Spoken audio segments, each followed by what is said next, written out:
Hi everyone, I hope you're okay, and I really hope that guys you are learning and you're preparing for your exams properly. I'm just trying to help you with my 2 cents. Please note that guys there's already question one which I've uploaded, and the other videos will be after this one, right? In this video I'll be just tackling question number 2. You can just click the link on the description below. It will take you to the full memorandum. You can just download the question paper. If you don't have the question paper, just take screenshots and then answer the questions. Come back and verify your answers with me. If there are things you're not sure about, I'll definitely come back and help you out, guys. Okay, question 2. I'm supposed to simplify this without a use of a calculator. Are you together? I'm given 512. I am given 512 multiplied by x to the power 3 all over 64 multiplied by x to the power negative 3 all raised to the power negative 1 over 3. Okay, 512 can be written as 2 to the power 9.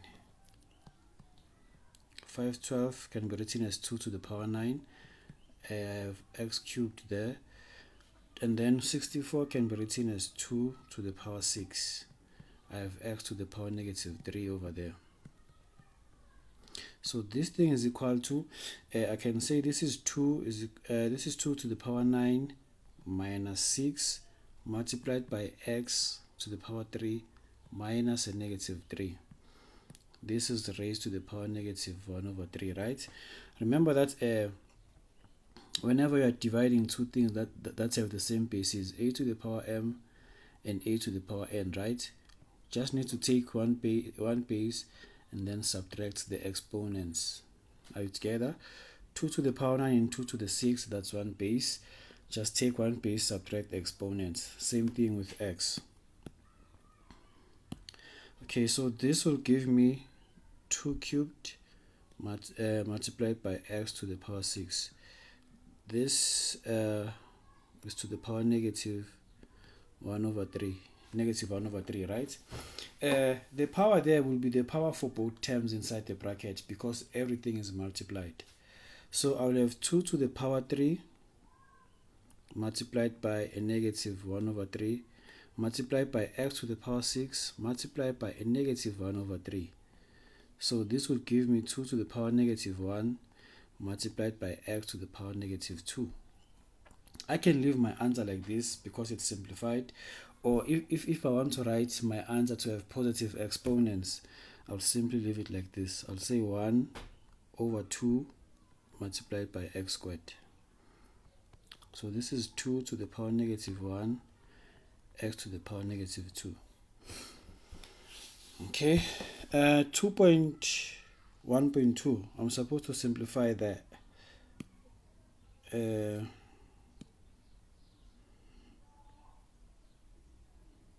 I'm supposed to simplify that expression. Let me create a room for me to write. I simply have x to the power n plus 2 plus x to the power n plus 1 minus x to the power n minus x to the power n minus 1 all over x squared minus 1. Okay, I'm supposed to simplify this expression now, guys. For me to simplify, I can see that my terms are separated by plus and minus signs.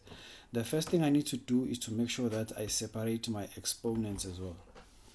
So I'll have x to the power n multiplied by x squared plus x to the power n multiplied by x minus x to the power n minus x to the power n all over x. All this thing is all over x squared minus 1. Okay, whenever guys I'm dealing with fractions, I don't want fractions within a fraction. Are you together? What can I do to remove that fraction? I must multiply the top and bottom by the LCD, right?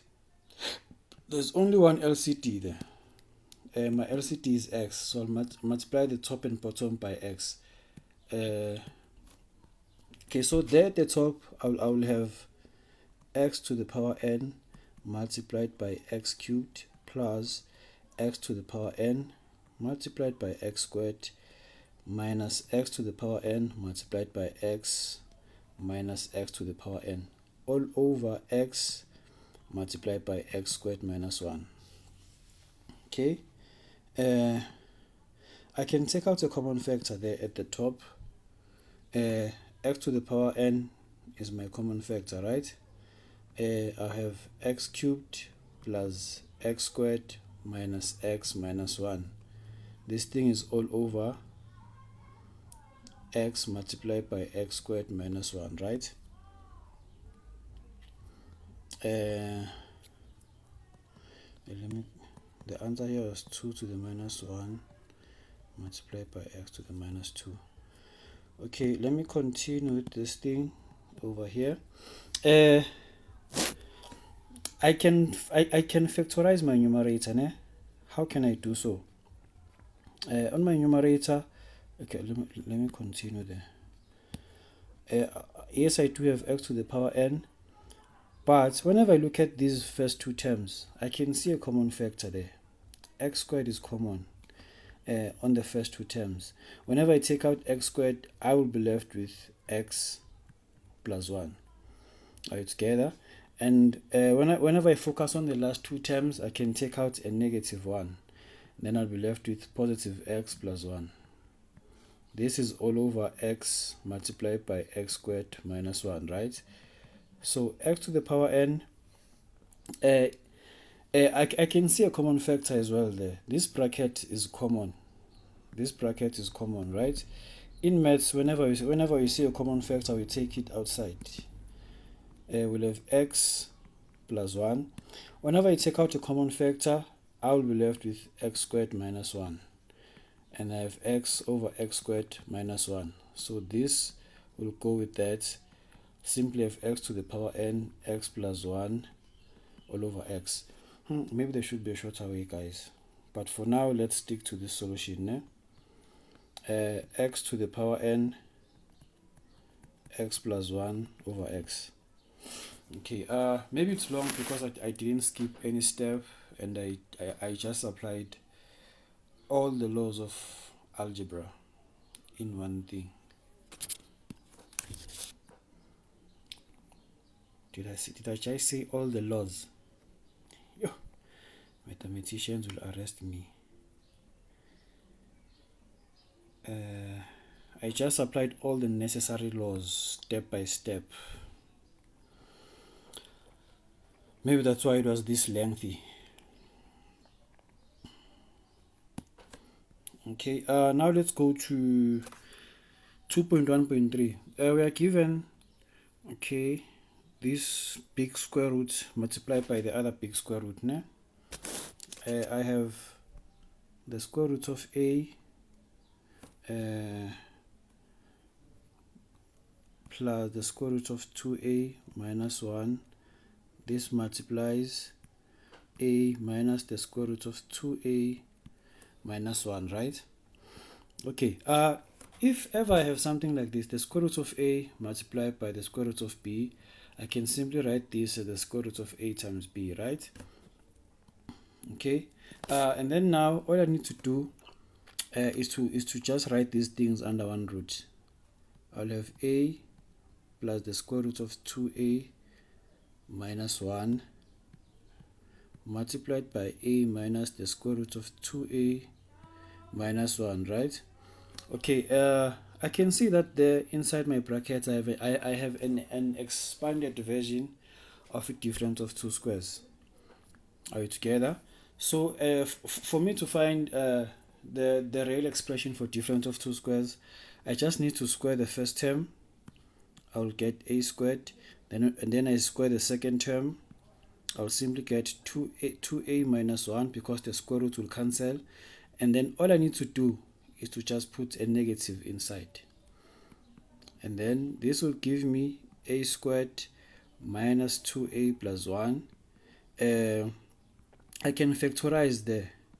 I'll have a minus 1 and a minus 1, right? So this can be written as a minus 1 all squared. Since it's under a square root, I'll simply have a minus 1 as my solution. So my solution there is simply a we. This thing can be simplified to a minus 1. Okay, and then now question 2.2.2, we are given that the left hand side is equal to the right hand side. We must determine without the use of a calculator the values of x, y, and z. Okay, let's just do that. Let me create a room here.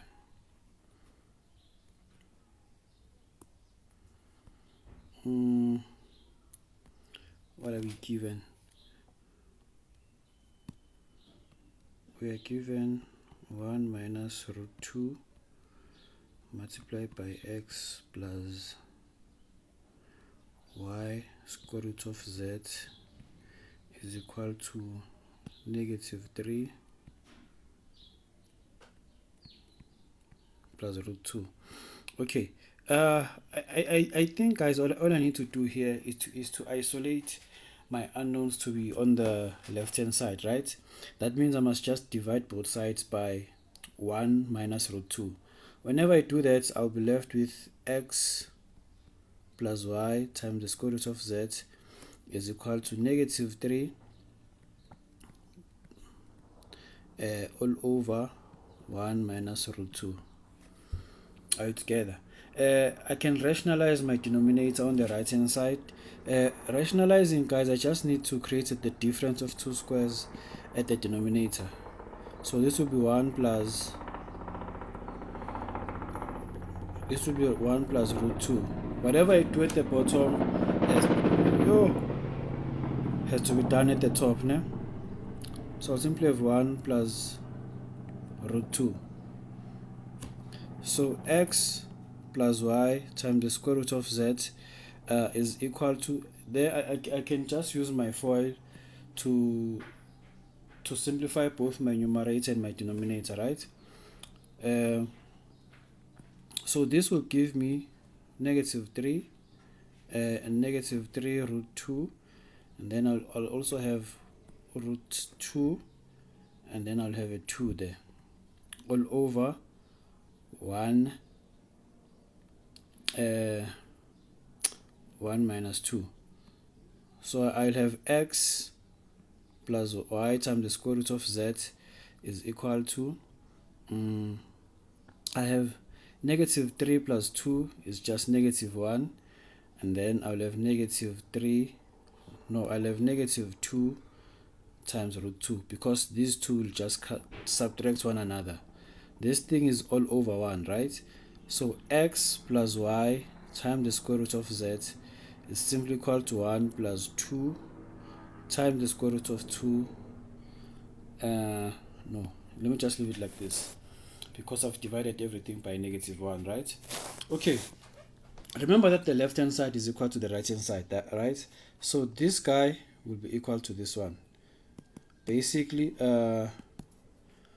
x will be equal to 1, y will be equal to 2, also z will be equal to 2.